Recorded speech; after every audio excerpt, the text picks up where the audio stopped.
안녕하세요. 여러분의 유튜버 돈하우스의 브린입니다. 고인물입니다. 반갑습니다. 반갑습니다. 다른 나라의 부동산이 네. 너무 궁금한 거예요. 그래서 아까 그 미국 그도 보고 그랬구나. 네, 맞아요. 미국 관련된 집도 유튜브 보고, 네. 또 일본 관련된 네. 그런 부동산 유튜브도 보고, 네네. 기사도 봤는데, 네. 이민 갈 생각이세요? 아니요. 그건 아니고. 그런 건 아니고. 일본. 네. 일본 집이 네. 집 안에서 얼어 죽는 사례가 많다고 하더라고요.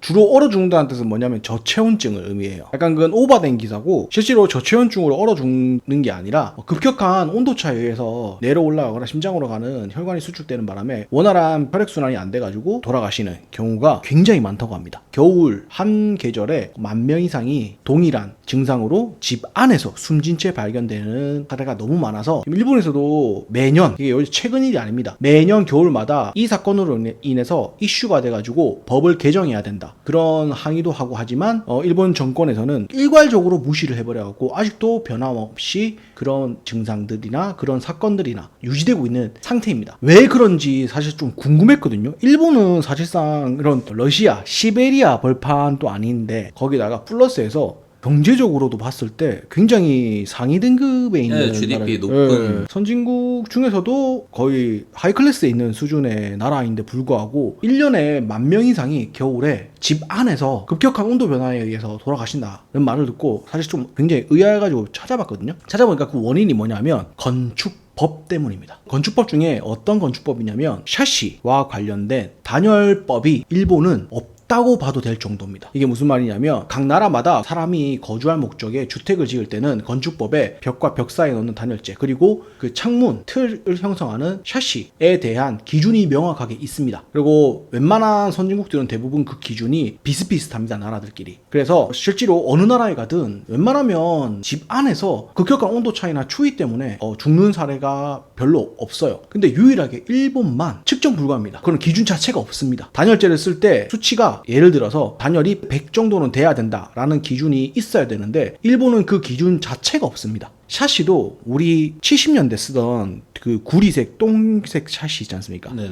그것도 이중도 아니고 단중으로, 그러니까 하나만, 그 똥색 샤시 하나만 딱 돼 있잖아요. 그 샤시를 아직도 쓰고 있습니다. 2025년인 지금. 네, 거기다가 단열재는 거의 안 들어갑니다. 심지어 나무로만 지어진 집도 많습니다. 저희 나라가 네. 그런 시기가 언제쯤부터 건축 쪽으로 업을 해본 적이 없어갖고 정확히는 모르겠지만 70년대 이후로는 단열재가 다 들어갔어요. 그 보면 저거 인천에 저 차이나타운 가면 아직 일제식 주택이 있거든요. 목조 주택이. 그런 거 가보면 지금 현재 일본 집과 그 우리 일제시대 때 일본인들이 우리나라에 지었던 목재 집과 난방 단열 면에서는 크게 차이가 없어요. 그 정도입니다. 그래서 더 무서운 건 뭐냐면 우리가 알고 있는 일본 빌라, 일본 아파트 있죠. 아파트나 맨션. 일본은 특이한 게 아파트는 엘리베이터가 없는 2층, 3층. 우리나라에서는 빌라라고 부르는 걸 일본은 아파트라고 부르고요. 우리나라에서 아파트라고 부르는 엘리베이터도 있고 5층, 6층 이상 되는 그런 아파트를 일본에서는 맨션이라고 부릅니다. 그럼 빌라나 맨션도 심지어 똑같습니다. 그러다 보니까 어떤 현상이 일어나느냐, 일본 사람들 같은 경우에는 다다미 방이라든지 일부씩 집 가보시면 마루에 구멍이 뚫려 있어서 발을 넣을 수 있는 공간이 있는 곳 혹시 가보셨나요? 가보진 않았고, 네. 짠 거는 못 말려를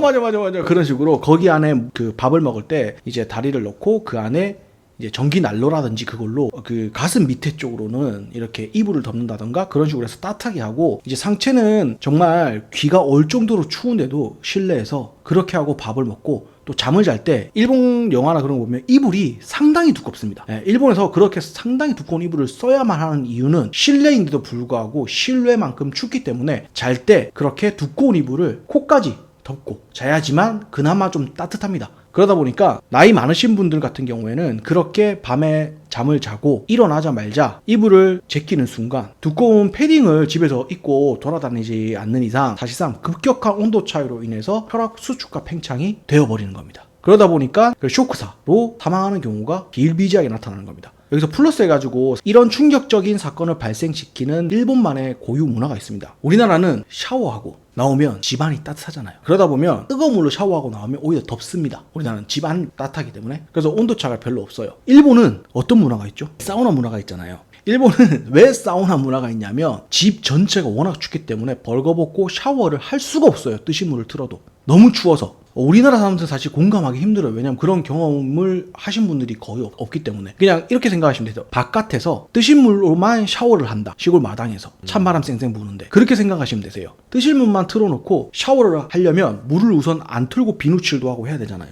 머리도 감으려면 물 틀어놓은 채로 샴푸를 이렇게 머리 감을 수 없잖아요. 근데 물을 안 틀고 하면 너무 추워서 견딜 수가 없기 때문에 우선은 탕에 들어가서 몸을 충분히 몸의 온도를 높여서 그 다음에 나가서 이제 비누칠도 하고 샴푸질도 하고 그리고 나서 샤워를 해야지만 근근히 샤워가 가능해요. 그래서 일본에서는 사우나 문화가 있는 겁니다. 탕 있잖아요. 탕 안에 들어가서 몸을 지지는 그런 문화가 발달된 이유가 옛날부터 집 형태가 그렇다 보니까 현재까지도 그렇게 하지 않으면 샤워하기가 너무 춥고 힘든 거예요. 근데 여기서 문제가 발생합니다. 샤워를 마친 후 이제 목욕탕에서 딱 나오죠. 집 거실이나 방으로 들어서는 순간 또 엄청난 온도 차이가 생기는 겁니다. 그래서 주로 이렇게 집 안에서 쇼크사 하는 분들이 유형이 두 가지라고 합니다. 첫 번째는 아침 일찍 일어나가지고 활동을 하다가 쇼크사를 하거나 두 번째는 목욕을 하고 나와서 쇼크사를 한답니다. 그러니까 일본 기사에 보면 이 두 가지 형태로 일본인들이 집 안에서 추위로 인한 급격한 온도 차이에 의한 갑자기 수축되거나 갑자기 팽창해서 오는 쇼크사로 한 해 1만 명 이상이 겨울에 집 안에서 돌아가신다고 합니다.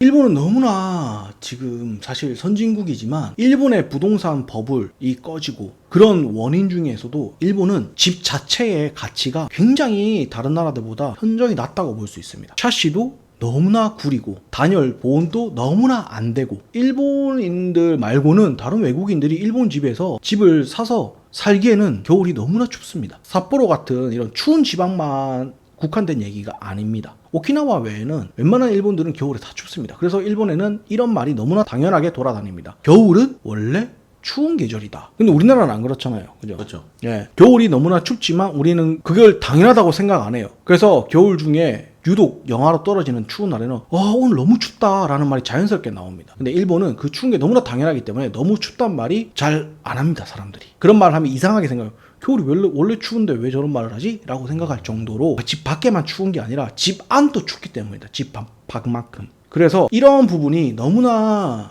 뭐라고 할까, 일본에서는 오랫동안 지속되어 왔는데 바로 이웃 나라인 우리나라 사람들은 사실 공감하기도 힘들기 때문에 이 사실을 잘 몰랐고 또 그 원인이 놀랍게도 정말 놀랍게도 정부에서 법만 하나 만들어 버리면 해결될 문제인데도 불구하고 그 법조차 아직까지도 만들지 않고 있다는 거. 그래서 일본은 아직도 고급 호텔, 외국인들을 받아야 되는 고급 호텔 외에는 사실 아직도 지금 집을 지을 때 샤시는 이중 샤시가 잘 안 하고 외벽도 단열재를 거의 안 넣습니다. 건축비를 아끼기 위해서. 아니 그렇게 건축 자재 비용을 아낀다는 거는 네. 그만큼 뭐 저희 나라보다 집값이 싸다는 건가요?